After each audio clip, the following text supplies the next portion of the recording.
अस्सलाम वालेकुम नाज़रीन, मैं हूं आपका मेज़बान खालिद जमील और आप देख रहे हैं प्रोग्राम मुकदमा अवाम का। और आज तीन बड़ी अहम खबरें हैं जिस पे हम बातचीत करेंगे। पहली खबर आसिफ अली जरदारी साहब का एक इंटरव्यू जिसमें बिलावल भुट्टो जरदारी साहब के बारे में कुछ ऐसे रिमार्क्स दिए गए हैं जिसके बाद बिलावल भुट्टो जरदारी साहब अचानक दुबई रवाना हो गए हैं। पीपल्स पार्टी का ये कहना है कि ये उनका निजी मामूल का दौरा है, लेकिन सियासी हलकों के अंदर काफ़ी चहमे गोइयाँ इसके बारे में चल रही हैं।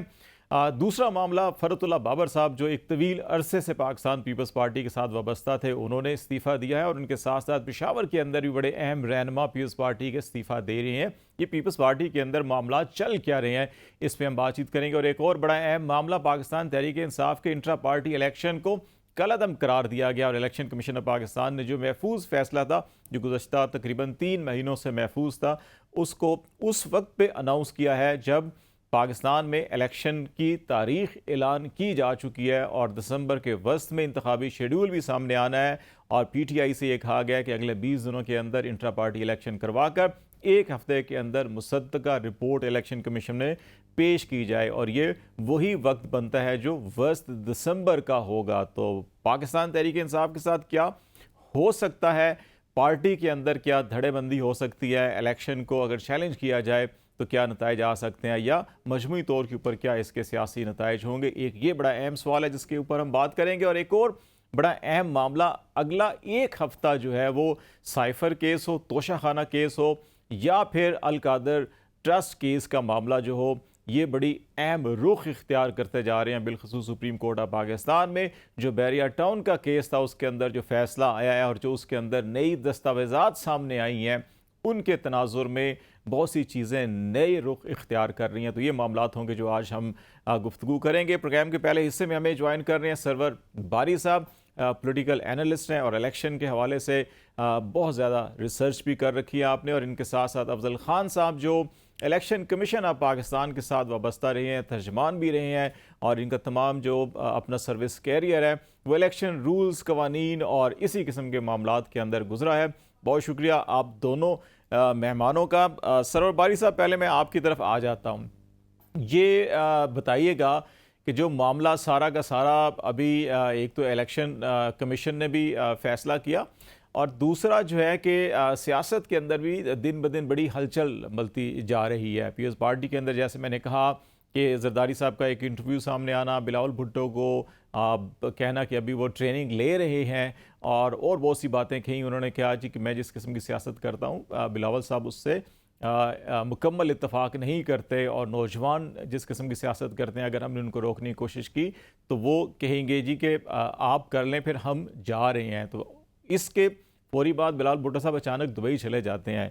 तो आपको मामला जो है कि महज ये निजी दौरा ही दिखाई देता है, या वाकई सियासत के अंदर जिस खदशात का इज़हार जरदारी साहब कर रहे हैं उस किस्म के खदशात भी पाए जा रहे हैं पीपल्स पार्टी के अंदर?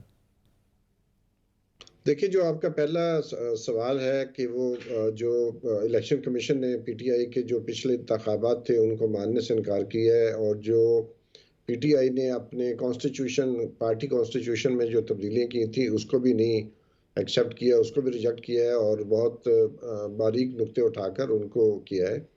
पहली बात तो ये है कि मैं समझता हूँ कि ये बहुत ही इलेक्शन कमीशन का एक खुश आइंद इकदाम था, और काश के तमाम सियासी जमातों के जो इंतखाबात माजी में होते रहे हैं, और उसके लिए ज़रूरी होता है कि जो इलेक्शंस एक्ट 2017 का सेक्शन 11 है, उसके मुताबिक पार्टी हेड ने जो इलेक्शंस हुए होते हैं उसकी सर्टिफिकेशन के लिए उसको इलेक्शन कमीशन में जमा करवाना पड़ता है। ये इलेक्शंस एक्ट का लाजमी हिस्सा है। लेकिन हमें अगर आप जायज़ा लें, जितनी भी पार्टियों ने इंतखाबात माजी में करवाए हैं, वो किसी भी मेयार पर वो पूरे नहीं उतरते। जिस मेयार पर पीटीआई के इंतखाबात को रिजेक्ट किया इलेक्शन कमीशन ने, उसी बुनियाद पर और उसी स्टैंडर्ड पर अगर हम बाकी पार्टियों के इंतखाबात का जायज़ा लें तो वो भी पूरी नहीं उतरती।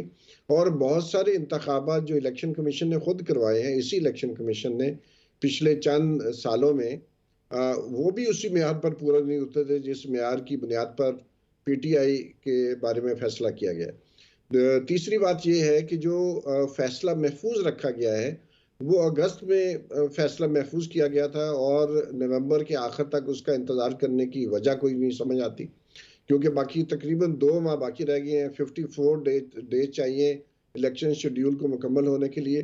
तो जो पार्टी है, चौथी बात ये है कि पार्टी के सारे रहनुमा, बड़े रहनुमा, चेयरमैन, उसके अलावा जो प्रेसिडेंट हैं और सीनियर वाइस प्रेसिडेंट हैं, पार्टी के अहम ओहदेदार, बहुत सारे कारकुन या छुपे हुए हैं जो मुल्क से मफरूर हो चुके हैं, किसी को कुछ मालूम नहीं है। तो इस क्रैकडाउन के दौरान पार्टी किस तरह इंतखाबात कराएगी और आगे पार्टी इलेक्शन लड़ने जाएगी या वो अपने इंतखाबात करवाएगी? तो मैं समझता हूँ कि किसी भी हवाले से अगर देखा जाए तो ये लेवल प्लेइंग फील्ड की जो है उसका ना होना इस इक़दाम से भी बहुत वाज़ेह होता है। और जो अतर मिनुल्लाह साहब ने अज़ाफ़ी नोट जो है कल जिसका बड़ा सर्कुलेट हुआ है, उसमें अगर आप देखें तो उन्होंने बहुत वाज़ेह तौर पर कहा कि ये इलेक्शन कमीशन की ज़िम्मेदारी है कि साफ़ और शफ़ाफ़ इंतखाबात करवाए। और अगर कोई जमात जो है उसकी लीडरशिप सारी जेलों में हो तो साफ़ और शफ़ाफ़ इंतखाबात तो नहीं कैसे हो होंगे? रहे, इस वक़्त का जो मामला है। और जहाँ तक फ़रहतुल्लाह बाबर साहब की के रेज़िग्नेशन की बात है, मैंने उनकी रेज़िग्नेशन की तफ़सील नहीं पढ़ी। लेकिन बहुत अरसे से मुझे लग रहा था कि उनका जो पॉलिटिकल पोजीशन है, उनकी जो अपना नुक्ता नज़र है बहुत सारे मामलात पर, ह्यूमन राइट्स की वायलेशन के ऊपर, उसके अलावा जो जो पाकिस्तान में जो हमारी आज़ादियाँ हैं, उनके ऊपर जो कदगन लगी हुई है, मीडिया फ्री नहीं है, पॉलिटिकल वर्कर्स के साथ जो कुछ हो रहा है, तो वो लगता था कि फ़रहतुल्लाह बाबर साहब जो human rights commission of Pakistan के भी अहम मेंबर रहे हैं, सेनेटर रहे हैं, उनका बहुत जो नुक्ता नज़र रहा है वो पीपल्स पार्टी से फ़र्क रहा है। वो कि जो मेरी पीपल्स नज़र से पार्टी का उनकी ओरिजिनल नुक्ता नज़र था ह्यूमन राइट्स या आइन की बालादस्ती के वाले से, भुट्टो साहब का, बेनज़ीर भुट्टो साहब का था, उसमें और जरदारी साहब की पॉलिसी में थोड़ा सा फ़र्क है, जिसकी हमें बिलावल भुट्टो साहब और जरदारी साहब की पॉलिटिक्स में भी नज़र आ रहा है। मैं अभी आ जाता हूँ, इस तरफ ही आ जाता हूँ कि हमने पहले अगर मामला PTI इलेक्शन का ही छेड़ लिया है, तो मैं ज़रा अफजल खान साहब से भी, क्योंकि ये इलेक्शन कमीशन में रहे हैं, तो ये जो डिसीजन था, सरवर बारी साहब ने बड़ा अच्छा एक नुक्ता उठाया कि एक तो ये है कि आपने 2-3 महीने इसको महफूज रखा। अगर यही डिसीजन था तो पहले क्यों नहीं किया गया, ताकि इतना मुनासिब वक्त होता PTI के पास कि वो इंट्रा पार्टी इलेक्शन करवाएं या इसको चैलेंज करें, क्योंकि अब तो सर पे इलेक्शन आया खड़ा है। एक नुक्ता ये है। दूसरा मामला जो है कि वो ये कि इलेक्शन कमीशन ऑफ पाकिस्तान, जिसके अपने तमाम इलेक्शंस के ऊपर ना सिर्फ पाकिस्तान की सियासी जमातें बल्कि इंटरनेशनल जो ऑब्जर्वर आते हैं वो बड़े लीगल क्वेश्चंस उठा देते हैं उनकी अपनी क्रेडिबिलिटी के ऊपर। तो वो सिर्फ इस बात के ऊपर कि एक हफ्ते के अंदर जो मुस्तनद सर्टिफिकेशन थी वो नहीं आई, बाद में आई, क्या ये लॉजिकल रीज़न बनती है वाकई इसके ऊपर आप इंट्रा पार्टी इलेक्शन मनसूख कर दें? और अगर ये हो गया तो अब इसकी लीगल मज़ीद आगे जो है वो क्या कार्रवाई हो सकती है, अफजल साहब? ये तो वो स्क्रिप्ट मुझे लगता है जो 77 के बाद पीपल्स पार्टी में पीपल्स पार्टी पार्लियामेंटेरियन और पता नहीं क्या क्या मुमताज भुट्टो और वो जतोई साहब को लेके ये लगता है वो पुराना स्क्रिप्ट है जिसको दोहराने की कोशिश की जा रही है। लेकिन कल में और आज में एक बहुत फर्क है। बात यह है कि आज लोगों में ये अवेयरनेस है सोशल मीडिया की वजह से, और ये लोगों की जो इन्वॉल्वमेंट हुई है। पहले आपको मैं बता दूं खालिद जमील साहब के इलेक्शन में जो पार्टिसिपेशन होती थी, बहुत से इलेक्शन में टोटल टर्न आउट जो होता था वो 36 से लेकर 44 तक होता था, यानी हाईएस्ट 44 था और लोएस्ट तक 36 था। तो ये लोगों की पार्टिसिपेशन थी। जब इस तमाम पॉलिटिकल एरिना में एक नया फैक्टर इमरान खान का जब इंट्रोड्यूस हुआ तो उसने बेसिकली वोटर्स को अट्रैक्ट किया, खा वो मिडिल क्लास है, खा वो अपर मिडिल क्लास है, खा वो रिचेस्ट क्लास है। पहले तो जो लोग जाते थे तो अपने खेती बाड़ी करने वाले लोगों को पकड़ के ले आते थे, 200-200 रुपए दे देते थे और उससे जज से भी करवाते थे और उसी से इलेक्शन भी जितवाते थे, और साथ में मसल्स होते थे, बदमाश, गुंडे और इस तरह के। तो अब वो तमाम कल्चर तब्दील हो गया, उसमें आप भी इन्वॉल्व हैं, मैं भी इन्वॉल्व हूँ, बारी साहब तो पुराने इन्वॉल्व हैं, और वो थ्रेड बेयर उनकी हमेशा बहुत ज़बरदस्त उनकी एनालिसिस होती है। और एक चीज़ याद रखें खालिद जमील साहब, एक होती है हुकूमत। हुकूमत इस वक्त केयर टेकर गवर्नमेंट है जिसका एक ही काम है, वो है कि इलेक्शन कराया जाए फ्री एंड फेयर, और हमें उसमें उसकी सीरियसनेस नजर नहीं आती। अदलिया है, अदलिया में नवाज शरीफ और हनीफ साहब, वो जो ड्रग हनीफ अब्बासी ड्रग के केसेस में जो थे, उनको तो लम्हों में रिलीफ मिल जाता है। लेकिन दूसरी तरफ आप देखते हैं कि क्रैकडाउन भी है। जो जिन लोगों ने कभी ट्रैफिक को वायलेट नहीं किया उनको 100 दिनों से जेलों में बंद किया जा रहा है। जिनको अदालत छोड़ देती है, अदालत की इनइफेक्टिवनेस नजर आती है। तीसरी चीज, अब मैं अपने इदारे की तरफ आ जाता हूँ। इलेक्शन कमीशन दुनिया भर में हुकूमत के अंडर नहीं होता और उसको जितनी भी जमहूरी हुकूमतें होती हैं वो उसको मैक्सिमम उसमें उनके पास इंडिपेंडेंट होती है, ऑटोनमस। बिल्कुल। अच्छा, तो किस लिए वो ऑटोनॉमी दी जाती है? किस लिए उनको सबसे अलग रखा जाता है? इसलिए कि ना वो हुकूमत की फेवर करें ना वो अपोजिशन की फेवर करें। वो बिल्कुल न्यूट्रल, जैसे एम्पायर होता है, क्रिकेट की 2 टीमें हैं, उसके दरमियान में वो खड़ा है, जो भी गलती करे वो उसको विसल ब्लोअर की तरह। अब देखें, ये जो इलेक्शन होता है वो इलेक्शन के दिन रिगिंग नहीं होती। यहाँ पे इलेक्शन से पहले जिन जिन बातों का आपने जिक्र किया, बारी साहब ने जिक्र किया कि इलेक्शन से पहले उनके लोगों को जेलों में और ख्याली केसेस में 200 केसेस में, वो बंदा जिससे कोई सोच नहीं सकता कि वो किसी भी क्राइम में कभी भी इन्वॉल्व हो सकता है। ये तो हो गया, ये तो जमीनी हकायक अच्छा, है, ये तो अब हो गया।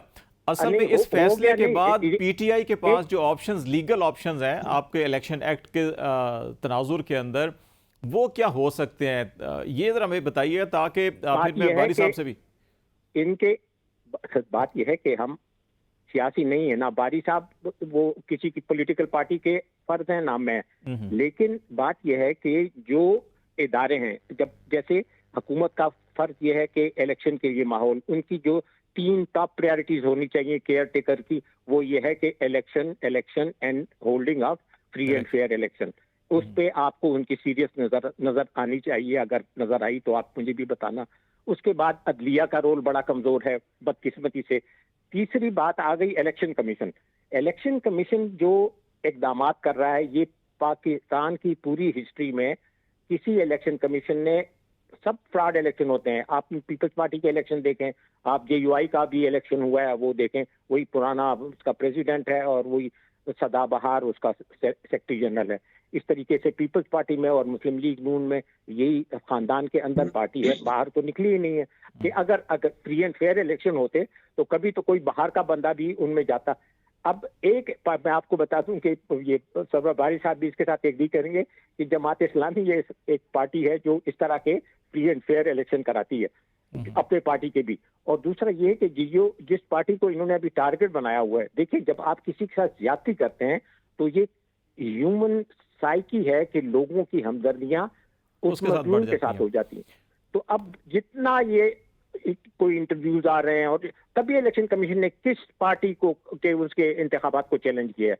कभी उन्होंने जिंदगी में सोचा है कि वो नवाज शरीफ के इंतखाबात को चैलेंज करके तो देख लें? मैं इस पे कंडक्ट पे आता हूँ जरा। खान साहब एक मिनट, मैं जरा बारी साहब से जरा एक इनपुट ले लूँ। मेरे जहन में बार बार ये क्वेश्चन आ रहा है कि इस वक्त जो ऑप्शंस अभी अवेलेबल होंगे, फैसला तो हो गया, अब पीटीआई क्या इसको हाई कोर्ट में चैलेंज कर सकती है? बहुत से केसेस के अंदर जो है कि 1-2 साल से केसेस जो है कि हेयरिंग ही नहीं हुई या फैसले महफूज हैं, तो उनके पास ऑप्शन क्या, इस्लामाबाद हाई कोर्ट के अलावा दूसरी हाई कोर्ट में भी जा सकते हैं, नंबर 1। और नंबर 2, अगर उनको इलेक्शन ही करवाना पड़ा, मैंडेटरी हुआ, तो फिर ये जो टाइम इतना थोड़ा है उसके अंदर ये क्या क्या उनके पास ऑप्शन अवेलेबल होंगे? बारी साहब। पहली बात तो मैं समझता हूँ कि गो के इंतखाबात करवाना इस क्रैकडाउन के होते हुए बहुत ही नामुमकिन है, लेकिन इसके बावजूद पार्टी को भरपूर कोशिश करनी चाहिए कि वो इंतखाबात, अपने अंदरूनी जो इंतखाबात हैं वो करवाए। और दूसरा ये है कि जाहिर है इसके साथ साथ वो हाई कोर्ट में जा सकते हैं कि क्योंकि जो ये सूरत हाल, तो मुझे मतलब कोई एनोलॉजी तो नहीं बनती, लेकिन ये कि बहुत ज़रूरी है कि इसको समझा जाए कि अगर हमास और इजराइल के दरमियान हो सकती है, सीज फायर हो सकता है, ट्रूस हो सकती है, तो मेरा ख्याल है कि अगर इलेक्शन करवाने हैं तो फिर बहुत ज़रूरी है कि पीटीआई को और उसके कारकुनों को एक कंप्लीट फ्रीडम दी जाए उतने अरसे के लिए। जो क्रैकडाउन है उसको लिफ्ट किया जाए और पार्टी को अपने इंतखाबात करवाने का भरपूर मौका दिया जाए। ये नहीं हो सकता कि कुछ रियासती इदारे जो हैं उस पार्टी को मुकम्मल तौर पर क्रैकडाउन करें और इलेक्शन कमीशन कहे कि आप अपने इंतखाबात कराएं, नहीं तो आपका जो निशान है बल्ला वो आपसे हम छीन लेंगे। तो मैं समझता हूँ कि ये बहुत ही इस वक्त जो मुल्क में हो रहा है जो खिलवाड़ हो रहा है बुनियादी तौर पर, तो ये बड़ी अफसोसनाक सूरत हाल है। और मैं समझता हूँ कि इसका इसका एक ही हल है कि फौरी तौर पर जो है पार्टी को इंतखाबात करवाने के लिए, उसके लिए जो लेवल प्लेइंग फील्ड है, उसके तमाम कारकुनों को, उसके जो लोग इलेक्शन लड़ना चाहते हैं, ये गारंटी किया जाए कि उनको इस इलेक्शन के दौरान किसी किस्म की गिरफ्तारियां और मुकदमे नहीं होंगे, और जो लोग जेलों में हैं उनको भी इलेक्शन लड़ने के लिए और कन्वेंसिंग करने के लिए मौका दिया जाएगा। और इसके अलावा जो उनका अदारा है, जो उसका आला अदारा है, जो कोर कमेटी है या सेंट्रल एग्जीक्यूटिव कमेटी है, उसको पार्टी को अपना इजलास बुलाने की इजाजत मिलनी चाहिए और उसके लिए पूरा बंदोबस्त होना चाहिए। तभी जाकर 20 दिनों में इंतखाबात हो सकते हैं ना, लेकिन इस क्रैकडाउन के दौरान तो इंतखाबात नहीं नहीं हो हो सकता। बारी साहब, एक ये जो तासुर पाया जाता है, जिसका अभी अफजल खान साहब भी इस खदशे का इजहार कर रहे थे कि मुख्तलिफ पार्टियां बनाई जाती हैं, तोड़ फोड़ की जाती है, कि अभी अगर साइफर केस में देखें तो हमें इस्लामाबाद हाई कोर्ट से एक डिसीजन आया था, जिसको अब बहरहाल वो तो कलअदम हो गया डिवीजन बेंच के बाद, लेकिन उसके अंदर कहा गया कि 4 हफ्तों के अंदर फैसला करें, और वो 4 हफ्ते भी ऑलमोस्ट मिड ऑफ दिसंबर बन रहा था, 13 दिसंबर तक का। इलेक्शन कमीशन जो कह रहा है कि आप 20 दिन के अंदर इलेक्शन करवाएं, वो भी 13 दिसंबर बन रही है, और यहीं से इलेक्शन प्रोसेस शुरू होना है कागजात नामजदगी वगैरह का। ये जो एक तासुर बन रहा है पब्लिक के अंदर या पॉलिटिकल सर्कल के अंदर, कि वो जिसका अफजल खान साहब इजहार कर रहे हैं कि ऐन उस वक्त जब इलेक्शन प्रोसेस शुरू है, कागजात नामजदगी जमा हो रहे हों या स्क्रूटनी हो रही हो, उस वक्त ऐसा कोई फैसला किया जाए जिसमें पीटीआई से बल्ले का निशान ले लिया जाए, या उसकी लीडरशिप जो है कि उसको निकाल दिया जाए, टिकट देने का इख्तियार किसी और के पास आ जा सके, जो मैनेज किया जा सके। इसमें कितना वजन है? नहीं, मैं समझता हूँ कि ये जो मामला हैं इस वक्त, वाज़ेह तौर पर लेवल प्लेइंग फील्ड की एब्सेंस है, नज़र आ रहा है। और इसके और अगर ये तवक्को की जाए कि कुछ जमातों को मुकम्मल खुला मैदान दे दिया जाए और कुछ जमातों को बंद कर दिया जाए, तो ये सिलसिला बंद होना चाहिए। क्योंकि मुझे मालूम हुआ है कि बहुत जो बैरूनी मुबस्सरीन आने थे वो भी इतना डिले कर दिया गया है, और बहुत बड़े चंद दिन दिए गए हैं। और बहुत सारे मुबस्सरीन ग्रुप जो पहले माजी में आया करते थे, इस दफ़ा या तो वो आएंगे नहीं, अगर आए तो उनके बिल्कुल 4-5-6 लोग आएंगे, इससे ज़्यादा नहीं आएंगे। हम्म। तो मैं समझता हूँ कि पूरा जो इस वक्त सूरत हाल है पाकिस्तान में, और जो हमारी इकोनॉमिक सिचुएशन है, अगर हमने इससे निकलना है और मुल्क ने तरक्की की राह पर गामजन होना है, क्योंकि हम खत्ते में सबसे पीछे चल रहे हैं। Pakistan is now considered a sick man of south Asia. चाहे सोशल डेवलपमेंट आप देखें, बाकी आप अपनी इकोनॉमी की सूरत हाल देखें, ह्यूमन डेवलपमेंट देखें, जेंडर पैरिटी देखें, तो हर लिहाज से पाकिस्तान सोशल इंडिसेस के ऊपर सबसे पीछे है। तो मैं समझता हूँ कि हमारे जितने भी अदारे हैं, जाहिर है उनके ऊपर तो हम शक नहीं कर सकते, उनकी हुबल वतनी के ऊपर। लेकिन जिस तरह अपने चंद मुफादात के लिए जो कुछ किया जा रहा है, उसकी वजह से ये सूरत हाल को कंट्रोल नहीं किया जा सकता। और उसके लिए बहुत ही ज़रूरी है कि सिविल सोसाइटी, मीडिया और सब लोग दानिशवर पाकिस्तान के, और वर्किंग क्लासेस, ख़वातीन, यूथ जो है, 45% तो यूथ है हमारे इलेक्टोरल रोल पे। तो मामला ये है कि ये एतमाद कायम करना कि इलेक्शन फ्री एंड फेयर होंगे, अभी तक तो नहीं हो रहा है, क्योंकि जो प्री पोल फेज है उसमें तो नहीं हो रहा है। लेकिन ये कि अपना आगे बहुत अभी वक्त है, अभी भी मैं बहुत कुछ किया जा समझ सकता है इसको बहुत कुछ किया। एतमाद की बहाली के लिए। खान साहब, मैं आपके पास आऊँगा कि ज़रा मुझे ये बताएं, इलेक्शन एक्ट ज़रा ज़हन में रख कर, कि ये जो सवाल उठाया जा रहा है कि जी कि इस्लामाबाद हाई कोर्ट के अंदर कई कई महीने गुजर जाते हैं, या तो अब जैसे तोशाखाना केस है, उसमें एक बुनियादी जो अपील थी वही अभी तक उसका डिसीजन नहीं हुआ, और उस केस के अंदर सज़ा भी हो गई और मुलजिम जो है वो जेल भी चला गया। इसी तरह जैसे अब हम इस इलेक्शन की बात कर रहे हैं, इंट्रा पार्टी इलेक्शन की, कि ये 3 महीने महफूज रखा गया और अब सुनाया गया, तो ये क्या ज़रूरी है इलेक्शन कमीशन के फैसले जो हैं इस्लामाबाद हाई कोर्ट में चैलेंज होंगे, या कोई भी फ्रीक जो है कि वो किसी भी हाई कोर्ट में लेके जा सकता है, और पाकिस्तान तहरीक इंसाफ इस फैसले को लाहौर हाई कोर्ट, पेशावर, सिंध या बलूचिस्तान में कर सकती है, सिर्फ इस्लामाबाद में कर सकती है इसको?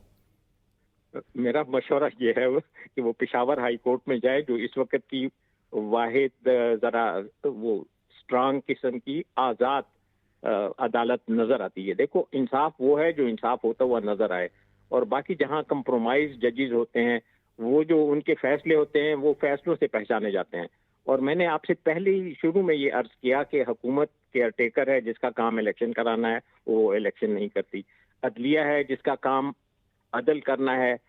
Justice delayed is justice denied. वहां से जो जस्टिस होता हुआ नजर आ रहा है उससे ना मैं मुतमैन हूँ ना अवाम मुतमैन है। शायद आप मुतमैन हो इसी वजह से, खौफ की वजह से, या अच्छा तमा की तो कोई गुंजाइश नहीं है। उसके बाद इलेक्शन कमीशन है। इलेक्शन कमीशन का काम है कि सबको, कि अभी इस वक्त जो लोग जेलों में होते, इलेक्शन कमीशन को चाहिए था कि वो उनके कहते कि इनको फौरन इमीडिएटली आप रिलीज करें, ताकि ये इलेक्शन प्रोसेस में अगर कोई, ये तो क्रिमिनल है ही नहीं, क्रिमिनल को तो सारे जो कन्विक्टेड क्रिमिनल थे उनको तो उन्होंने आजाद कर दिया लम्हों में, और जो क्रिमिनल नहीं है उनको जेलों में रखा गया है। सनम जावेद या ऐसे लोग, उन्होंने जो डॉक्टर राशिद है, अब मुझे बताया उन्होंने क्या कसूर किया है, क्या उन्होंने जुर्म किया है? ये जुर्म, ये ज्यादतियां, ये इस चीजों पे इलेक्शन कमीशन को चाहिए था कि ये आवाज उठाती। वो लेते ये तो बिल्कुल। लेवल बहुत शुक्रिया अफजल खान साहब। हमें अभी ब्रेक लेनी है और बुनियादी तौर के ऊपर जो अहम मामला थे उसके साथ साथ अब हम कुछ सियासत के ऊपर बात करेंगे, और सियासत के साथ साथ जो वो अहम तरीन केसेस नेक्स्ट वीक के अंदर जिनके अंदर हेयरिंग होनी है, चाहे साफिर केस हो, तोशाना केस हो या अलकादर ट्रस्ट केस के हवाले से क्या डेवलपमेंट हो सकती है, उसे बातचीत करेंगे। ब्रेक के बाद नाज़रीन हमारे साथ रहिएगा।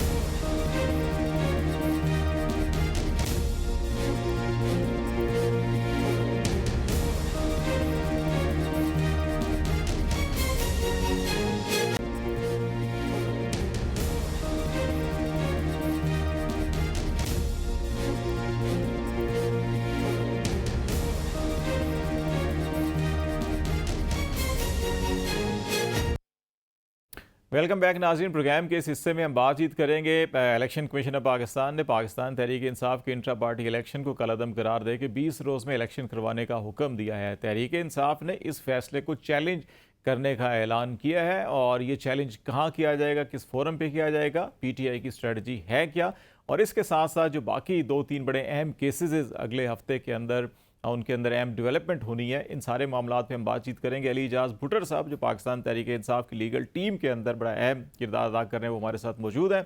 भुट्टर साहब बहुत शुक्रिया। बुनियादी सवाल आपसे सबसे पहले यही होगा कि जो तहरीक इंसाफ चैलेंज करेगी इलेक्शन कमीशन ऑफ पाकिस्तान के इस फैसले को, क्या इस्लामाबाद हाई कोर्ट में किया जाएगा या किसी दूसरी हाई कोर्ट में इसको चैलेंज किया जाएगा? देखें खालिद साहब, बहुत शुक्रिया। कल जो फैसला आया है हमारी तरफ से तो बड़ा हम समझते हैं कि अफसोसनाक फैसला था। इसमें कानून के, आइन के और इंसाफ के तकाजे नहीं पूरे किए, और जितने नोटिस इलेक्शन कमीशन की तरफ से हमें जारी किए गए उसमें आज तक इंट्रा जो है वो इलेक्शन का जिक्र नहीं किया गया था कहीं भी। जो जब हमने अपना इलेक्शन करवाया पार्टी का, तो हमने जो रिपोर्ट इनको सबमिट करवाई, तो इलेक्शन कमीशन के जो अफसरान हैं उन्होंने भी कोई एतराज़ आइनी तौर पे भी किसी सूरत हमारे साथ नहीं उठाया था। फिर अचानक ये एतराज़ भी बना, फिर इस पे केस बनाया गया, फिर केस लगाया गया, फिर 13 सितंबर से इसको फैसले को रिजर्व किया गया। और आप समझते हैं कि ये इतने महीने इसको जो है वो रिजर्व रखना, ये मुकम्मल तौर पर बदनीति शामिल थी।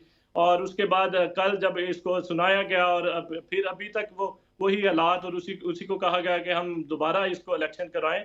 लेकिन हमारा जो इलेक्शन था वो बिल्कुल पार्टी आइन के मुताबिक था, ओपन इलेक्शन था, और मुकम्मल हमने इनको रिपोर्ट सबमिट करवाई। बहरहाल फैसला दिया गया, इसको हमें अभी फैसला कर रहे हैं कि इस्लामाबाद हाई कोर्ट में हमने इसको चैलेंज करना है या लाहौर हाई कोर्ट में चैलेंज करना है। तो उसके बाद अभी आज भी हमारी इस पर लीगल कमेटी की मीटिंग होगी, तो उसमें फैसला होगा। बहरहाल हम इसको जो है वो चैलेंज कर रहे हैं। दूसरी तरफ आप देखते हैं कि ठीक है, इलेक्शन कमीशन ऑफ पाकिस्तान हमें अपनी पार्टी में इलेक्शन का कह रहा है, अच्छी बात है, इसमें हर्ज भी नहीं है अगर हम करवा भी लें। लेकिन आप देखते हैं कि जो इनकी आईनी जिम्मेदारी है, पाकिस्तान की गरीब कौम एक जो अपना पेट काट के इनके मराहत और तनख्वाहें पूरी करती हैं कि ताकि इस मुल्क में ये मुल्क जो है वो आइन के मुताबिक चले और बर वक्त इलेक्शन हो। तो सूरत हाल सारी आपके सामने है। 2 सूबों में गैर आइनी हुकूमतें हैं, पंजाब में भी, KP में भी। और अगर 8 फरवरी को इलेक्शन होने जा रहे हैं, अल्लाह करे हो जाए, हालात तो ऐसे हमें दिखाई नहीं दे रहे। आइन की मंशा ये है कि 90 रोज़ में हर सूरत इलेक्शन होने हैं, लेकिन नहीं करवाए गए, ना पंजाब में करवाए गए, ना इधर अभी करवाए जा रहे हैं। अगर 8 फरवरी को इलेक्शन होते हैं तो 13 महीनों बाद पंजाब और KP में इलेक्शन होंगे। और अगर नेशनल असम्बली और बलूचिस्तान और सिंध के जब इलेक्शन होंगे वो 6 महीनों बाद होंगे। तो ये इनको अपनी भी आईनी जिम्मेदारियां देखनी होंगी कि अगर एक पार्टी के पीछे लगे हुए हैं कि उन्होंने अपना इलेक्शन नहीं करवाया, वो तो हमारा इंटरनल मामला है, वो अगर कहीं खराबी है तो मेरा ख्याल इसमें हर्ज भी नहीं है, हम करवा भी लेंगे। और जो फैसला दिया गया वो समझते हैं कि 3 महीनों बाद अचानक इस तरह का फैसला जो है वो बदनीति पे मुबनी था। भुट्टो साहब ये बताएं कि आपने कहा कि हम फैसला करेंगे, फ़र्ज़ महाल इस्लामाबाद हाई कोर्ट में करते हैं, जहां पहले भी आपके तोशाखाना केस को अगर हम देखें उसमें बुनियादी अपील आपकी जो थी अक्टूबर 2022 में फैसला हुआ इलेक्शन कमीशन का, आपकी अपील अक्टूबर या नवंबर में ही 2022 में होगी थी, और फिर जनवरी में आपने वहाँ से अपनी अपील वापस ले ली गई क्योंकि उसके ऊपर शायद आपका एतमाद नहीं था। आप लाहौर हाई कोर्ट में भी एक केस चल रहा था, उस पे जनवरी से लेके सितंबर तक हेयरिंग होती है, सितंबर में फ़ैसला महफूज होता है और आज नवंबर पहुंच चुका। अभी तक 10 महीने गुजरने के बाद आप कह रहे हैं हम अपना केस विड्रॉ करना चाह रहे हैं और आपका वो फ़ैसला नहीं आ रहा, और वो केस अभी पेंडिंग पड़ा हुआ है और उसी केस में आपको सज़ा भी हो चुकी है, आप जेल भी पहुँच चुके हैं। तो ऐसे हालात में कैसे आपकी लीगल टीम अगर इस्लामाबाद हाई कोर्ट से रजू करती है और दोबारा इस किस्म के हालात का सामना करना पड़ता है और इलेक्शन हो जाते हैं, इलेक्शन के रिजल्ट्स भी आ जाते हैं और आपकी अपील ही ना लगे, तो फिर क्या करेंगे आप? बड़ी ही मुज़क्क़र बात है कि एक जो है जिसने केस फाइल किया है, जो पिटिशनर है, जो वकला हैं, वो कहते हैं कि हमने केस को वापस लेना है, भाई हम विड्रॉ करना चाहते हैं, बराए मेहरबानी हमारा केस विड्रॉ कर दें, हम केस इधर परसू नहीं करना चाहते। तो जो है कहा जाता है कि अभी हम इसका फैसला करेंगे। 10 महीने हो गए हैं कि अभी तक हम कहते हैं कि माय लॉर्ड हमें हमारा केस वापस कर दें। देखें, एक ही रियासत में, एक ही निज़ाम में 2 दस्तूर चलाए जाते हैं। एक तरफ आप देखते हैं कि किस तरह FIA इमिग्रेशन अदालतों ने एक रियासती लाडले को मुकम्मल प्रोटोकॉल दिए, और एक तरफ आप देखते हैं कि जिसकी पॉपुलैरिटी इतनी इंतहा की है कि अवाम का लाडला है, उसके साथ, उसके केसेस के साथ, उसकी पार्टी के साथ इंसाफ के तकाजे किसी सूरत भी पूरे नहीं किए जा रहे, जो हम बारहा कहते हैं और सारी सामने रखना। हम कहते हैं कि हमारा केस हम करना ही लाहौर हाई कोर्ट में चलते हैं, क्योंकि सिमिलर नेचर के केसेस उधर भी ऑलरेडी चल रहे हैं, तो हम उसी के साथ क्लब करवा के अपना ये केस परसू करवाना चाहते हैं। तो ये हमारा आईनी हक है, तो उनको चाहिए कि इसको जल्द अज जल्द फैसला सुनाएं। हमारी इस्तदा आज भी थी, पहले भी थी कि हमारा केस विड्रॉ कर दें, हम इधर नहीं केस करना चाहते। अच्छा भुट्टो साहब, एक ये बात बताइएगा कि अभी एक और बड़ा अहम मामला जो है वो आपका अल-कादर ट्रस्ट केस है, 190 मिलियन पाउंड का चल रहा है, जिसके अंदर अभी ये सारी की सारी तफ्तीश भी चल रही है और गिरफ्तारी भी अभी उसी में डाली गई है। आजकल जो अटक जेल में है चेयरमैन PTI। बैरिया टाउन का जो केस सुप्रीम कोर्ट में डिसीजन हुआ, वहाँ पे अल-मशरिक बैंक का जो ख़त आया जिसमें कहा जा रहा है कि ये जो 190 मिलियन पाउंड थे ये उनकी हुकूमत पाकिस्तान नहीं बल्कि उनकी ज़ाती मालियत के पैसे थे, जो उनको हमने मुंजमद किए गए अकाउंट जो है कि वो ओपन कर दिए, तो फिर यहाँ पे शिफ्ट हुआ और अब वो पैसा फेडरल गवर्नमेंट और सिंध को सुप्रीम कोर्ट ने हुक्म दिया है वो चला जाएगा। इस फैसले, इस ख़त का आपके केस के साथ क्या तल्लक बनता है, और क्या जो आपका केस है उसको ये बेनिफिट करता है या ये इंडोर्स करता है नैब के मौक़िफ़ को जिसकी वजह से आपके ख़िलाफ़ केस बना है? लेकिन खालिद साहब, ये हमारा ये सवाल जो आप हमारे से कह रहे हैं, यही सवाल हमारे अदालत में भी होते हैं, नैब के प्रोसिक्यूटर्स भी होते हैं, नैब के अफसरान भी होते हैं। कल जब हम पेश हुए अडयाला जेल में, मैं भी उधर मौजूद था, हमने ये सवालात जो है वो अदालत में भी किए, प्रोसिक्यूटर साहब को भी कहा कि जनाब बताया जाए कि इसमें हमारा मॉनेटरी फ़ायदा क्या है, हमारा जो है इसका अल-कादर ट्रस्ट के साथ क्या लिंक बनता है। तो उनके पास कोई जवाब नहीं होता। इमरान खान साहब ने हमेशा जब इन्वेस्टिगेशन जाके नैब के ऑफिस जाके ज्वाइन करते थे तो तब भी उनका यही फ़ायदा होता, उनका यही सवाल होता था कि हमें बताया जाए कि हमारा इसमें मॉनेटरी फ़ायदा क्या है। देखें, प्रॉपर्टी जो है वो डी फ्रीज होती है लंदन के एक अदालत से, उधर से फिर पैसे आते हैं, पैसे जाके फिर प्राइवेट बैंक में आते हैं, प्राइवेट बैंक में जाके सुप्रीम कोर्ट के अकाउंट में जाते हैं। हमें तो बताया गया, मीडिया पे हमारा ट्रायल चलाया गया कि 190 बिलियन पता नहीं क्या हो गया। उसको जब पूछा जाता है कि वो पैसे भाई कौन ले गया, कहा जाता है कि जी वो सुप्रीम कोर्ट के अकाउंट में पड़े हैं, तो केस तो उधर ही खत्म हो जाता है। इसका किसी सूरत भी ये 100 बहाने कर लें, 100 चीजें इकट्ठी कर लें, किसी सूरत भी अल-कादर ट्रस्ट के साथ उसका लिंक किसी सूरत भी नहीं, दूर दूर तक भी नहीं बनता। वो एक अलहदा मैटर है, अल-कादर ट्रस्ट एक अलहदा मैटर है। तो मजीद चीजें जो है वो क्लियर हो रही हैं, केस उधर ही खत्म हो जाता है। लेकिन कल जो रिमांड दिया गया, हमारी तो इस्तदा यही थी कि ये पहले भी इन्वेस्टिगेशन सारा दिन इमरान खान साहब से इन्वेस्टिगेशन करते रहते हैं, निकलता कुछ नहीं है, तो बराए मेहरबानी इसको जुडिशल किया जाए। तो जज साहब की तरफ से फिर मजीद 4 रोज़ा रिमांड दिया गया, तो हम मंडे को पेश होंगे, तो उम्मीद है उस दिन जुडिशल कर दिया जाएगा। अच्छा, ये बताइएगा सैफिर केस के अंदर हाई कोर्ट के फैसले के बाद अब तमाम असर-ए-नौ 29 अगस्त से कार्रवाई शुरू होनी है। 28 नवंबर की तारीख दी गई है और प्रोडक्शन आर्डर भी दिए गए हैं कि चेयरमैन पीटीआई और शाह महमूद कुरैशी को अदालत पेश किया जाए। आपका क्या ख्याल है कि अदालत पेश किया जाएगा या वो लीगल जो कमियां खामियां रह गई थी पहले प्रोसेस के अंदर, क्या अब प्रोसिक्यूशन उस खामी को एज़ पर डायरेक्शन या decision of the high court dB जो था उस प्रोसेस को गुजार कर खान साहब को पेश नहीं करेंगे, या एक ऑप्शन ये भी अभी जो रिसेंटली जो प्रैक्टिस ये अप्रूव की गई है कि जहां हाज़िरी सिर्फ दरकार हो तो आप स्काइप से या ऑनलाइन हाज़िरी करवा लें, जैसे फवाद चौधरी की अभी गुज़श्ता रोज़ हुई। तो आप क्या समझ रहे हैं कि 28 नवंबर को चेयरमैन पीटीआई को पेश किया जाएगा, ऑनलाइन हाज़िरी होगी, या प्रोसिक्यूशन जो है कि नया प्रोसेस खालिद साहब, ये बड़ा ही मुज़क्का खेज़ ये भी केस रहा है। देखें, इमरान खान साहब ने आइन की हुक्मरानी, कानून की बालादस्ती और इंसानी हकूक के लिए 27 साल स्ट्रगल की। सारी स्ट्रगल में उन पर कोई केस नहीं बना था। ऐसा क्या अचानक हो गया 200 से ज़ायद केसेस बना दिए गए? हर रोज़ वो किसी ना किसी अदालत में पेश हुए, हर रोज़ वो पुलिस के दफ्तर में जाके पेश हुए, हर रोज़ वो जाके बयान हल्फी की तस्दीक भी खुद करवाने जाते थे, मुचलके भी करवाने खुद जाते थे, बुलाया जाता था। फिर जिस तरह के केसेस उन पे बनाए गए, पाकिस्तान के फौजदारी कानून में दफात में कोई ऐसी दफा रह नहीं गई जो उन पे नहीं लगाई गई। गद्दारी हो, बगावत हो, तुहीने जज, तुहीने इलेक्शन कमीशन, तुहीने मजहब, दहशत गर्दी हो, और तोशा खाना अलकादर हो। अब जो साइफर है, साइफर केस किसी सूरत भी नहीं बनाया गया। उसके बाद आप देखते हैं कि किस तरह रातों रात उनकी जो है वो गिरफ्तारी डाली गई, किस तरह उनको जुडिशल कर दिया गया, हमें ना सुना गया, इमरान खान साहब को ना सुना गया, उसमें भी बदनीति शामिल थी। फिर रातों रात मिनिस्ट्री ऑफ लॉ की तरफ से नोटिफिकेशन होता है कि जी ये जो है वो जेल में ट्रायल किया जाएगा। हमने इस्तदा की, हमने हर फोरम पे की, मीडिया पे की, अदालतों में की कि बंद कमरे की समातें, बंद कमरे के फैसले, बंद कमरे की शहादतें, बंद कमरे की फर्द जुर्म किसी सूरत नहीं होनी चाहिए। हम तो चाहते हैं कि इसका ओपन ट्रायल हो। ये बेसिक इंसानी, अगर आप जेल में ट्रायल करेंगे तो बेसिक इंसानी हकूक के खिलाफ है, जो है वो फेयर ट्रायल के खिलाफ है। आप अंदाजा करें कि जब हम वकील उधर पेश होने जाते हैं तो हमें एक पेन तक इजाजत नहीं है। वो किस किस्म की अदालत है? हमारे जो है वो डॉक्यूमेंट्स चेक किए जाते हैं कि पता नहीं हम कौन से डॉक्यूमेंट, ये किस किस्म की अदालत है? हमारी तलाशी ली जाती है, तजलील की जाती है, किस किस्म की अदालत है? तो लेकिन अभी हाई कोर्ट के फैसले के बाद क्या तवक्को करते हैं आप, इसमें बेहतरी आएगी? बिल्कुल बहुत अच्छा हाई कोर्ट ने फैसला दिया, बिल्कुल इंसाफ के तकाजे पूरे किए और बिल्कुल उनको पेश उधर किया जाना चाहिए। ये सरकार की जिम्मेदारी है कि उनको देखें। पहले जब थे उन पे वजीराबाद में हमला हुआ, 18 मार्च को जुडिशल कम्प्लेक्स में हमला हुआ, फिर उसके बाद हमने ये कहा कि इमरान खान साहब को जो है वो सिक्योरिटी दी जाए, लेकिन या एग्जम्पशन हाजिरी से दी जाए, लेकिन तब तो कहा जाता था कि हर सूरत चाहे व्हील चेयर में आए या जो है एम्बुलेंस में आए, हर सूरत पेश हो। तो अब तो हम कहते हैं कि बिल्कुल उनका जो ट्रायल है वो इस तरह के हालात बना दिए गए हैं, तो ओपन ट्रायल हो ताकि इंटरनेशनल मीडिया देखे। आप एक चीज और आखिरी में आपसे सवाल पूछना चाहूंगा, कोई फैसलाबाद में, गुजरांवाला में, लाहौर में बैठा एक आम शहरी भी कहे कि मैं साबिक वजीर आजम का साइफर ट्रायल देखना चाहता हूँ, तो वो भी जा सके। तो ट्रायल तो ये होता है।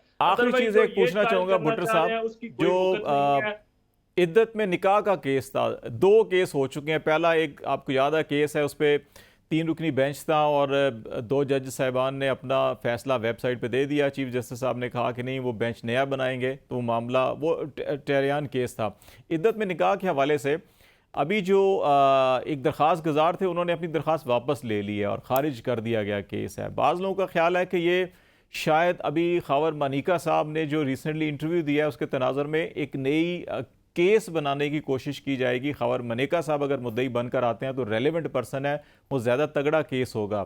आप इसको कैसे देख रहे हैं? देखें खालिद साहब, ये इखलाकी तौर पे हम इतने गिर चुके हैं कि बदकिस्मती से इमरान खान को, पीटीआई को, सियासी मुखालफिन भी इतने गिरे हुए मिले हैं कि वो इस हद तक गिर चुके हैं कि वो ज़ातियात पे आ गए। हमने तो कभी ज़ातियात की सियासत नहीं की।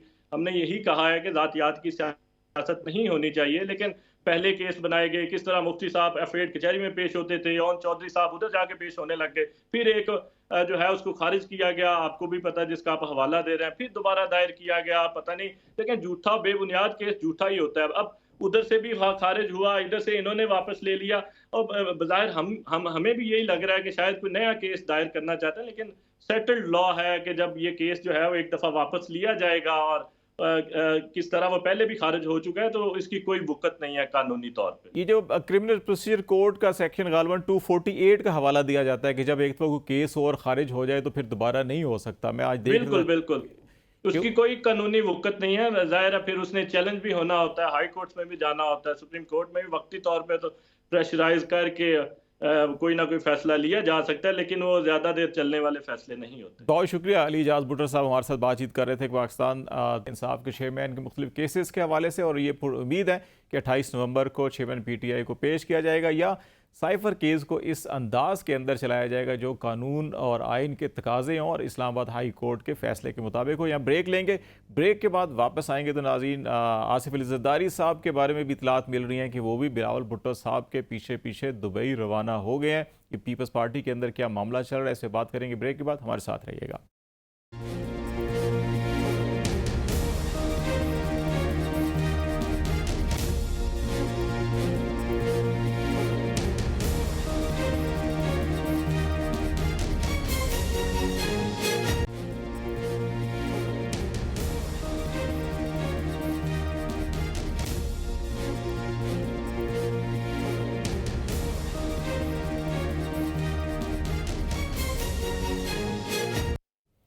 वेलकम बैक नाजरीन। आसिफ अली ज़रदारी साहब के इंटरव्यू ने एक सियासी माहौल के अंदर भूंचाल सा मचाया था, लेकिन उसके साथ ही बिलावल भुट्टो ज़रदारी साहब जो है अचानक दुबई रवाना हुए और तमाम दिन भर मुख्तलिफ सियासी चह में गोइयाँ होती रही, और फिर शाम को ये खबर आई कि आसिफ अली ज़रदारी साहब भी बिलावल भुट्टो साहब के पीछे पीछे दुबई जो है रवाना हो रहे हैं। ये मामला पीपल्स पार्टी के अंदर चल क्या रहा है, इस हवाले से हम बातचीत करेंगे। नज़ीर लगारी साहब सीनियर जर्नलिस्ट तजियाकार हमारे साथ हैं। लगारी साहब बहुत शुक्रिया टाइम देने का। ये पीपल्स पार्टी में लगारी साहब आप क्या देख रहे हैं, क्या हो रहा है? एक तो ये कि जो हम सोचते रहते हैं वैसा नहीं हो रहा होता है। हमारा ख्याल ये होता है कि शायद कोई लड़ाई शुरू हो गई है और कोई दाखिली जंग शुरू हो गई है। मुझे ऐसा नहीं लग रहा है। दोनों का नुक्ता नज़र का इख्तिलाफ हो सकता है और दोनों अपना अपना पॉइंट ऑफ व्यू रख सकते हैं, और नुक्ता नज़र का इख्तिलाफ जो है वो किसी भी जमहूरी पार्टी में, जमहूरी अमल में, जमहूरी सियासत में एक बहुत ही अहम होता है। और अगर सब लोगों को एक ही नुक्ता नज़र रखना है तो फिर पार्टी ना हुई, फिर तो वो कोई भी ऑर्गेनाइजेशन हुई जिस ऑर्गेनाइजेशन में ये डिसिप्लिन होता है, भाई आपका अकीदा, नजरिया, ख्याल, तसव्वुर कुछ भी हो, लेकिन आपने इस लाइन से आगे क्रॉस नहीं करना है। ये जमहूरियत में ऐसा नहीं होता है। जमहूरियत में बहुत होती है, मवाइज भी होते हैं, और ये भी हमारे यहाँ थर्ड वर्ल्ड में होता है। इन गरीब ममालिक में, पसमानदा ममालिक में नहीं। भाई ये इख्तलाफात जो हैं वो मंजर आम पर नहीं आने चाहिए, लोगों के सामने नहीं होने चाहिए। ये भी यहाँ का है। आप देखें जनाब, डेमोक्रेट पार्टी के लोग जो प्राइमरी में जाते हैं एक दूसरे के बारे में क्या बातें करते हैं, और अगर रिपब्लिकन होते हैं वो एक दूसरे के बारे में क्या जाते हैं। सिर्फ उनको नॉमिनेशन हासिल करनी होती है कि मैंने प्रेसिडेंशियल इलेक्शन रन करना है, तो उसके लिए पूरी रियासतों में, स्टेट्स में जाते हैं। 52-51 जो भी स्टेट्स हैं वहां जाते हैं और हर जगह पर अपनी बात करते हैं और अपनी पार्टी के दूसरे उम्मीदवार को उसके खिलाफ बात करते हैं। एक पार्टी के अंदर 6-6, 4-4, 5-5 रन कर रहे होते हैं, किसी एक ने मुंतखब होना है, और सब अपनी अपनी बात कर रहे हैं और सारे के सारे मुखालफिन के बारे में बात कर रहे हैं। यार ये किसी काम का नहीं है, तहकीकात भी नहीं है, इसकी कोई हैसियत नहीं है, औकात नहीं है, काम नहीं जानता, बिल्कुल बेवकूफ आदमी है, पढ़ा लिखा नहीं है, इसको नॉलेज ही नहीं है फलां चीज की। ये एक दूसरे के बारे में कह रहे होते हैं। लेकिन जब फाइनल गेम शुरू होता है, जब डेमोक्रेट और रिपब्लिकन आमने सामने होते हैं, तो डेमोक्रेट जो बोल चुके होते हैं एक दूसरे के खिलाफ, वो खम ठोक कर आगे खड़े होते हैं और कहते हैं कि मैं इसके साथ हूँ, जिसकी मैंने मुखालफत भी की थी, उनके खिलाफ इलेक्शन भी लड़ा प्राइमरी का, और हमने नॉमिनेशन हासिल करने के लिए जो कुछ कहा था वो खत्म, अब हम नए सिरे से जा रहे हैं। ये एक प्रोसेस होता है। ये मुझे लग रहा है कि बिल्कुल वैसा ही है। कोई ऐसी मसला नहीं है कि जिसमें हम लगे कि जनाब एक दूसरे के मद्दे मुकाबले आ गए हैं, बाप बेटे के सामने, बेटा बाप के सामने। ये ख्यालात हैं, ये तस्वुरात हैं, क्योंकि तजर्बा कर चुके हैं, ये जानते हैं वेस्टर्न डेमोक्रेसी को, और वेस्टर्न डेमोक्रेसी में ओपिनियन का फर्क, जो नुक्ते नज़र का इख्तिलाफ है, वो होता ही है। ये लगारी साहब, पाकिस्तान में भी अगर हम देखें, जैसे पाकिस्तान की मुस्लिम लीग नून है, उसके अंदर बहुत से लोग शीन ग्रुप, नून ग्रुप और मरियम साहिबा के हवाले से मीम ग्रुप बात करते हैं, लेकिन इंतखाबी निशान तो उनका शेर ही है। सिमिलरली पीपल्स पार्टी के अंदर या बाकी जमातों के अंदर मुख्तलिफ ग्रुप होते हैं, लेकिन जिस अंदाज के अंदर ये एकदम से पब्लिक हाइप बनी, इंटरव्यू का आना, बिलावल भुट्टो साहब का जाने से पहले जो है अपनी वो सोशल मीडिया के ऊपर अपनी डीपी चेंज करते हैं। मोहतरम बेनज़ीर भुट्टो के साथ एफिलिएशन वालदा हैं उनकी पॉलिटिकल लीडर भी हैं, उनकी तमाम जो पीपल्स पार्टी की थ्योरी है वो है ही कि भुट्टोइज़्म है सारा, वो भी लगाते हैं। तो इसने ये एक तासुर सा ये पैदा किया कि बहुत से मामला जो कराची में, क्लिफ्टन में या जरदारी हाउस में बैठकर तय किए जा सकते थे, वो दुबई में क्यों नौबत आई करने की। ये एक ऐसा सवाल है जिसकी वजह से बहुत से लोग अपनी अपनी क्या सराहियां कर रहे हैं। जब मैंने हालिया तो मेरी मुलाकातें नहीं हैं, लेकिन जरदारी साहब से मेरी मुलाकातें जो हैं वो 50 तो ऑन रिकॉर्ड हैं कि मैंने 50 से ज्यादा हर हफ्ते उनका इंटरव्यू किया है। तो मैं कह सकता हूं कि जरदारी साहब को मैं एक हद तक जानता हूं। बिलावल साहब के बारे में बिल्कुल ऐसा है, मेरी पिछली ईद पर मुलाकात हुई थी और हम काफी देर तक हमने बातें की थी, और मैं उनसे ये मेरी पहली मुलाकात नहीं थी। जो वो उनके बचपन से मैं उनको जानता हूँ, जब एक बच्चे थे, जब वो लड़के थे, उस वक्त जानता हूँ। दुबई में मैं उनसे मुलाकातें करता रहा, जब उनकी वालदा से मेरी मुलाकातें होती तब उनसे मुलाकातें हुई हैं। और ये दुबई में एक से ज्यादा, लंदन में भी एक से ज्यादा मुलाकातें थी, और यहाँ कराची में भी वो मैं समझता हूँ कि मुझे भी जानते हैं और मैं भी उन्हें जानता हूँ। मेरा जो कुछ उनका नुक्ता नजर होता है वो बिल्कुल ऐसा हो सकता है कि उनको नुक्ता नजर से इख्तिलाफ हो सकता है, लेकिन ये जो हंडिया चौराहे पर फूटने वाली बात है, तस्वुर है, वो मुझे नजर नहीं आ रहा। ऐसा कोई वो नहीं है कि जिसको हम समझें कि जनाब इसकी वो पोजीशन आ गई है कि पार्टी बट रही है और सब एक दूसरे से अलग अलग हो रहे हैं। ऐसी कोई सूरत हाल नहीं। अच्छा, बाद सियासी मुबसरीन का ये ख्याल है कि वो जरदारी साहब के बारे में कि गिव एंड टेक की सियासत करते हैं, इफ़ाम व तफ़हीम की, बैठ के सबको ऑन बोर्ड लेकर सियासत करना। और इसी ख्याल के हामिल अफराद के कहना है कि जरदारी साहब ने पीपल्स पार्टी को सिंध की हद तक महदूद किया, मियाँ साहब ने अपनी पार्टी को पंजाब की हद तक महदूद कर लिया, और बिलावल साहब की पॉलिसी शायद थोड़ी डिफरेंट है, थोड़ी सी वो थोड़ा सा एग्रेसिव नौजवान है। एक जनरेशन गैप भी डेफिनेटली होता है। जरदारी साहब जिस जनरेशन से हैं, उनकी सोच अपनी एक होगी मैच्योरिटी की, और वो अपनी गुफ्तगू में भी कह रहे हैं कि बिलावल साहब अभी तरबियत ले रहे हैं, सीख रहे हैं। तो आप ये समझते हैं कि ये भी एक बड़ी वजह हो सकती है कि दोनों के जो मुख्तलिफ नुक्ता नज़र है? बिल्कुल ऐसा है कि दोनों का नुक्ता नजर का इख्तिलाफ बिल्कुल हो सकता है। मैंने पहले भी अर्ज किया है कि उनका जो है वो नुक्ता नजर बिल्कुल मुख्तलिफ हो सकता है। और जरदारी साहब जो कह रहे हैं कि वो ट्रेनिंग है, यकीनन वो ट्रेनिंग का अमल भी है। जो भी लोग अपने आप को ट्रेनर समझ रहे हैं उनको भी बारे में जानता हूँ, लेकिन बिलावल का खुद अपना मुतालिया, अपना विजन, अपना समझने का अंदाज वो बिल्कुल ही अनोखा भी है, बहुत सोचा समझा भी है। और ऐसा नहीं है कि वो डेमोक्रेसी को किसी और नुक्ता नजर से देखते हैं या जरदारी साहब किसी और नुक्ता नजर से देखते हैं। ऐसा नहीं है कि पाकिस्तान पीपल्स पार्टी को जरदारी साहब की पॉलिसियों की वजह से जो है वो मिला है, कॉर्नर हुआ है, या वो जो है सिंध तक महदूद हुए हैं, या मियां नवाज शरीफ जो है पंजाब तक महदूद हुए हैं।